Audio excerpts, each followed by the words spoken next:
ആരുവിനോടുള്ള പ്രണയം നുരഞ്ഞു പൊന്തി. തനിക്കിനി വെളിയിൽ നിന്നൊരു മടക്കമില്ല എന്ന് മനസ്സിലായി. വാവേ, ഒന്നുകൂടെ വിളിക്കുമോ നീ? ഒത്തിരി പ്രണയത്തോടെ അവളുടെ പുറമേനിയിൽ ചുംബിച്ചുകൊണ്ട് പറഞ്ഞു. ആരു ഒന്ന് പുളഞ്ഞു പോയി അവൻ്റെ ആ പ്രവൃത്തിയിൽ. എന്നെ വിട് പ്ലീസ്. ആരെങ്കിലും വന്നാൽ എന്ത് വിചാരിക്കും? ആരു അവന് ചോദ്യത്തിന് മറുപടി കൊടുക്കാതെ അവനിൽ നിന്നും കുതറി മാറാൻ ശ്രമിച്ചു. എവിടെ ചെക്കൻ വിടുമോ അവളെ? അവനൊന്നുകൂടി അവളെ തന്നിലേക്ക് ചേർത്തു പിടിച്ചു. എന്നിട്ട് പറഞ്ഞു, നീ ഇവിടെ നിന്നും എൻ്റെ പിടിയിൽ നിന്നും പോകണമെങ്കിൽ ഞാൻ വിചാരിക്കണം.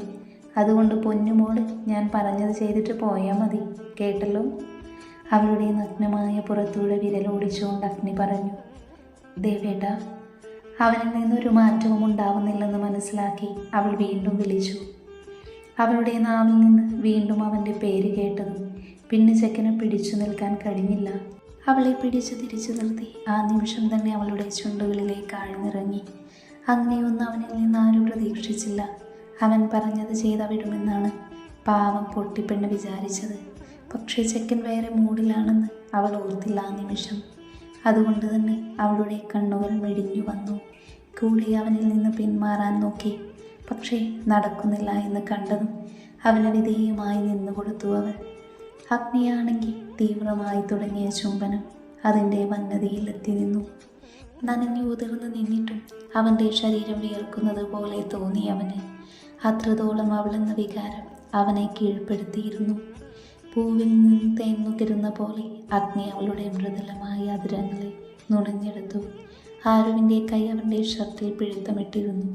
അതുപോലെ നഖം കൊണ്ട് പോറൽ തീർത്തിരുന്നു.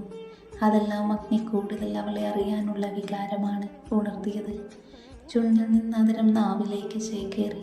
അതുപോലെ അവൻ്റെ കൈ അവളുടെ സാരിക്കിടയിലൂടെ നുഴഞ്ഞു കയറി അണിവയറിലെത്തി നിന്നു. ആരോ നീങ്ങിപ്പോയിരുന്നു ആ നിമിഷം. പതിയെ അവൻ്റെ വിരലുകൾ അവിടെ ഇഴയാൻ തുടങ്ങി. അത് അവളിൽ ഇക്കിളിയൂട്ടാൻ കാരണമായി. ആരോ പതിയെ അവൻ്റെ കയ്യിൽ പിടുത്തമിട്ടു. അവൻ്റെ കയ്യിൽ അവളുടെ നഖത്തെ ആഴ്ന്നിറക്കി. അത് അഗ്നിയുടെ ശരീരത്തിൽ ചോര പൊടിയാൻ കാരണമായി. അഗ്നിയുടെ അതിരം അവളുടെ നാവിൽ നിന്ന് പതിയെ അഴിഞ്ഞ് അവളുടെ അതിരത്തെ ഒന്ന് കഴിച്ചു നുണഞ്ഞുവിട്ട് അവളിൽ നിന്ന് അകന്നു മാറി. ആരൊരാശ്വാസം പോലെ നെഞ്ചിൽ കൈവച്ച് ആഞ്ഞ് ശ്വാസം വലിച്ചു വിട്ടു. അപ്പോഴാണ് അവളുടെ ചുണ്ടിലെ നീറ്റൽ അവൻ ശ്രദ്ധിച്ചത്. പതിയെ ഒന്ന് തുടച്ചു കൊടുത്തതും അറിയാതെ അവൾ എരിവ് വലിച്ചുപോയി. ആ നിമിഷം തന്നെ അവൾ അഗ്നിയെ ദേഷ്യത്തിൽ ഒന്ന് കൂർപ്പിച്ചു നോക്കി പിറുപിറുത്തു. കാലൻ എൻ്റെ ചുണ്ട് കടിച്ചു പൊട്ടിച്ചു. അതും പറഞ്ഞവനെ നോക്കിയപ്പോഴുണ്ട് താൻ കൊടുത്ത വേദനയിൽ നേറി തന്നെ കലിപ്പിൽ നോക്കി നിൽക്കുന്നു അവൻ. അവൾ നാവ് കടിച്ചു. പെട്ടെന്ന് പൂളിൽ നിന്ന് ഓടിക്കയറി. അത് കണ്ട് അഗ്നിയുടെ ചുണ്ടിൽ ആ വേദനയ്ക്കിടയിലും പുഞ്ചിരി വിരിഞ്ഞു. അതുപോലെ അവൻ്റെ നാവിൽ നിന്ന് മുതിർന്ന് വീണു. കാന്താരി, തൻ്റെ പ്രാണനായി മാറിയ തൻ്റെ പാതി. അവൻ പതിയെ മൊഴിഞ്ഞു. അപ്പോൾ തന്നെ അവൻ അറിയാതെ ചിന്തിച്ചു, അവളെ എത്ര വെറുപ്പോടെയാണ് താൻ വിവാഹം കഴിച്ചുകൊണ്ട് വന്നത്. താൻ ഒരിക്കലും ഓർത്തില്ല അവളെ ഇങ്ങനെ തനിക്ക് സ്നേഹിക്കാൻ കഴിയുമെന്ന്. അതുമോർത്തവൻ ചിരിയോടെ പൂളിൽ നിന്നും കയറിയിരുന്നു. എന്നാൽ ഇതേ സമയം ഡയാന ഇതൊന്നും അറിയാതെ അവളുടെ പ്ലാനിനെ കുറിച്ച് കൊട്ടേഷൻ കൊടുത്തവരെ നേരിൽ കണ്ട് സംസാരിക്കാൻ വേണ്ടി ഡ്രസ്സ് ചെയ്ത് പുറത്തേക്ക് ഇറങ്ങിയപ്പോഴുണ്ട് എന്തൊക്കെയോ പിറുപിറുത്ത് പുറകിലേക്ക് നോക്കി ഓടി വരുന്ന ആരുവിനെയാണ് കണ്ടത്. ഡയാന അവളുടെ കോലം കണ്ട് കണ്ണു മിഴിച്ചു നോക്കി. കാരണം നനഞ്ഞുട്ടിയാണല്ലോ ആരുവിൻ്റെ വരവ്. അതുകൊണ്ട് അവളെ ദേഷ്യത്തോടെ നോക്കി നിന്നു ഡയാന. എന്തൊരു സൗന്ദര്യമാണ് ഈ പെണ്ണിന്! ചുമ്മാതല്ല പെണ്ണ് വിരോധിയായ അഗ്നി ഇവളിൽ വീണത്. ഇവളുടെ ഈ ജ്വലിക്കുന്ന സൗന്ദര്യത്തിലായിരിക്കും. ഡയാന ആരുവിനെ നോക്കി നിന്ന് മനസ്സിൽ പറഞ്ഞു. ആരു പോയി എന്ന് കണ്ടതും അവൾ മുന്നോട്ട് പോകാൻ നിന്നതും അതാ വരുന്നു നനഞ്ഞ കോഴിയെ പോലെ മുടിപ്പുറകിലേക്ക് മാടിയൊതുക്കിയ അഗ്നിയും. അവൻ്റെ നനഞ്ഞ ജിം ബോഡി കണ്ടതും അവളിൽ അവനോടുള്ള വികാരം പൊട്ടിപ്പുറപ്പെടാൻ തുടങ്ങി. അവൾ വശ്യമായ പുഞ്ചിരിയോടെ അവനെ തന്നെ നോക്കി നിന്നു. അവൻ്റെ ഡ്രസ്സ് ശരീരത്തിലേക്ക് ഒട്ടി നിൽക്കുന്നത് കൊണ്ട് തന്നെ അവൻ്റെ 6 പാക്ക് എടുത്ത് കാണുന്നുണ്ടായിരുന്നു. അവനെ കൊതിയോടെ ഡയാന നോക്കി നിന്നുപോയി. അഗ്നിയാണെങ്കിൽ അങ്ങനെ ഒരാൾ അവിടെ നിൽക്കുന്നുണ്ടെന്ന് നോക്കാതെ മുകളിലേക്ക് കയറിപ്പോയിരുന്നു. ഡയാനയുടെ മനസ്സിലപ്പോൾ അവനെ ഒരു പ്രാവശ്യമെങ്കിലും നന്നായിട്ടൊന്ന് അനുഭവിക്കാൻ കിട്ടണമെന്ന പ്രാർത്ഥനയായിരുന്നു. അതുപോലെ ആരുവിനെ പെട്ടെന്ന് തന്നെ അവൻ്റെ മനസ്സിൽ നിന്നും ഈ വീട്ടിൽ നിന്നും വേഗം പുറത്താക്കണമെന്ന ചിന്തയും നിറഞ്ഞു വന്നു. അവൾ ആ ദേഷ്യത്തിൽ തന്നെ പുറത്തേക്ക് ഇറങ്ങി അവളുടെ കാറെടുത്ത് ലക്ഷ്യസ്ഥാനത്തേക്ക് കുതിച്ചു പോയിരുന്നു. ആര് റൂമിൽ വന്നൊരു നിമിഷം മിററിന് മുന്നിൽ വന്ന് അവളെ തന്നെ നോക്കി നിന്നു. ആ നിമിഷം അവളിൽ ജാള്യത നിറഞ്ഞു.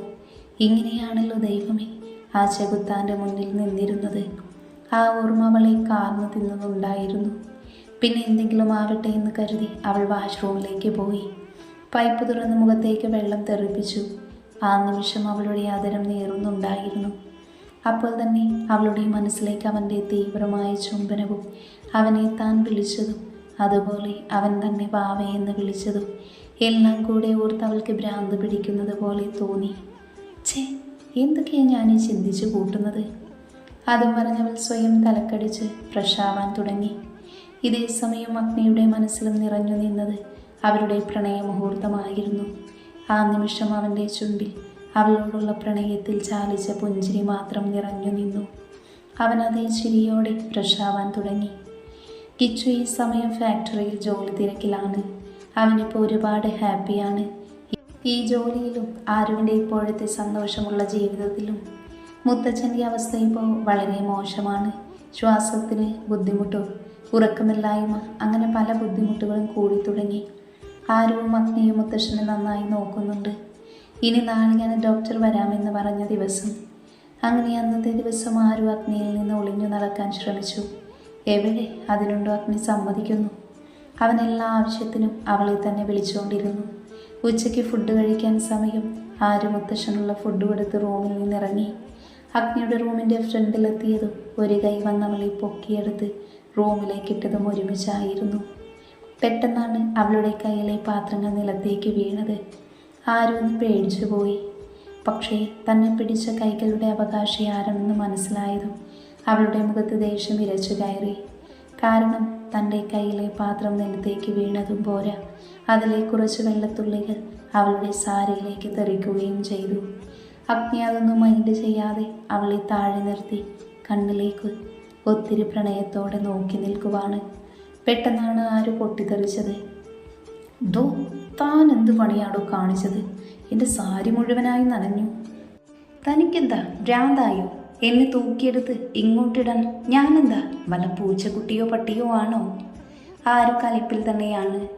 എന്നാൽ ഇതെല്ലാം കേട്ട് ആസ്വദിച്ച് നിൽക്കുവാണ് നമ്മുടെ കലിപ്പൻ. അവൻ്റെ ചുണ്ടിൽ വശ്യമായ ചിരി നിറഞ്ഞു നിന്നു.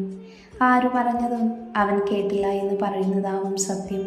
അത്രത്തോളം അവളിൽ മാത്രം, അവളുടെ ചുണ്ടിൽ മാത്രം മതിമറന്ന് നിൽക്കുവാണ് അവൻ പതിയെ അവളുടെ അടുത്തേക്ക് നടന്നു. വാവേ, നിന്റെ ഈ തേനരുവി എന്നെ വീണ്ടും കൊതിപ്പിക്കുന്നു പെണ്ണേ. വളരെ പതിഞ്ഞ ശബ്ദത്തിൽ ഹസ്കി വോയിസിലാണ് അവൻ പറയുന്നത്. അതിനോടൊപ്പം തന്നെ അവളുടെ കിഴിച്ചുണ്ടിനെ അവനൊന്ന് ഞെരിച്ചു വിട്ടു. ആരു അന്തം വിട്ട് കുന്തം വിഴുങ്ങി നിൽക്കുവാണ്. ഛേ, താനൊന്ന് മാറടോ, ഞാൻ പറയുന്നത് താൻ കേട്ടില്ലേ? അപ്പോഴും തൻ്റെ വായിൽ ഇത്തരത്തിലുള്ള വഷളത്തരം മാത്രമേ വരത്തുള്ളൂ. ആരു അവൻ്റെ കൈ തട്ടി മാറ്റി വീറോടെ പറഞ്ഞു. അത് കേട്ടതും അഗ്നിയുടെ ചുണ്ടിലൊരു കള്ളച്ചിരി വിരിഞ്ഞു. ഡീ പന്ന മോളി, ഞാൻ വേണ്ട വേണ്ട എന്ന് വെക്കുന്തോറും നീ എൻ്റെ തലയിൽ കയറുന്നു. അത് പറഞ്ഞ് അവളുടെ അരക്കെട്ടിൽ പിടിച്ച് അവനിലേക്ക് ചേർത്തു നിർത്തി.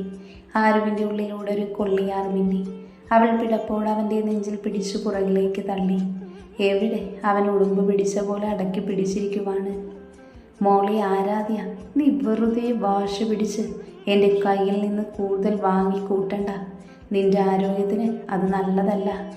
അതുകൊണ്ട് പൊന്നുമോളി അടങ്ങി ഒതുങ്ങി ദേവേട്ടൻ്റെ നെഞ്ചിൽ ഇങ്ങനെ നിൽക്കുന്നതാവും എനിക്കും നിനക്കും ഉപകാരം. ഞാൻ തരാനുള്ളത് തന്നു കഴിഞ്ഞാൽ നിന്നെ വിടാലോ.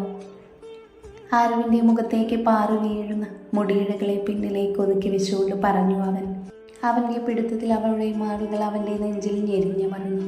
അതവളിൽ ചെറിയൊരു വേദനയും ജാള്യതയും നിറച്ചു. എന്നാൽ അഗ്നിയിൽ അവളുടെ പഞ്ഞിക്കെട്ട് അവനിലേക്ക് അമരുന്നത് അവൻ ഒരുപാട് ആസ്വദിക്കുന്നുണ്ടായിരുന്നു.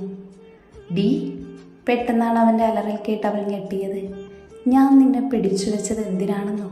നീ എന്താ എന്നെ വിളിച്ചത്? എടോ പോടോ എന്നൊക്കെയല്ലേ? നിന്നോട് ഞാൻ ഒരുപാട് തവണ പറഞ്ഞതാണ് അങ്ങനെ എന്നെ വിളിക്കരുതെന്ന്. എന്നിട്ട് എൻ്റെ സ്വീറ്റ് ഭാര്യയ്ക്ക് അത് അനുസരിക്കാൻ വയ്യല്ലേ? അതുകൊണ്ട് തന്നെ നിന്നെ അനുസരണശീലം പഠിപ്പിക്കേണ്ടത് എൻ്റെ ഉത്തരവാദിത്തമല്ലേ? അപ്പോൾ അത് കേട്ടിട്ട് എന്നെ ബഹുമാനിക്കാത്തതിൻ്റെ ശിക്ഷയൊക്കെ വാങ്ങിയിട്ട് പൊന്നുമോള് ഇവിടെ നിന്ന് പോയാൽ മതി. അല്ലെങ്കിൽ എനിക്കത് സഹിക്കാൻ പറ്റുമോ? അവളുടെ മുഖത്തേക്ക് നോക്കി ഇടുപ്പിലൂടെ കൈവിരൽ ചലിപ്പിച്ച് അവളെ കളിയാക്കിക്കൊണ്ട് പറഞ്ഞു അവൻ. എന്നാൽ അവൻ്റെ ഓരോ വാക്കും ആ ഒരു പേടിയോടെയാണ് കേട്ടത്.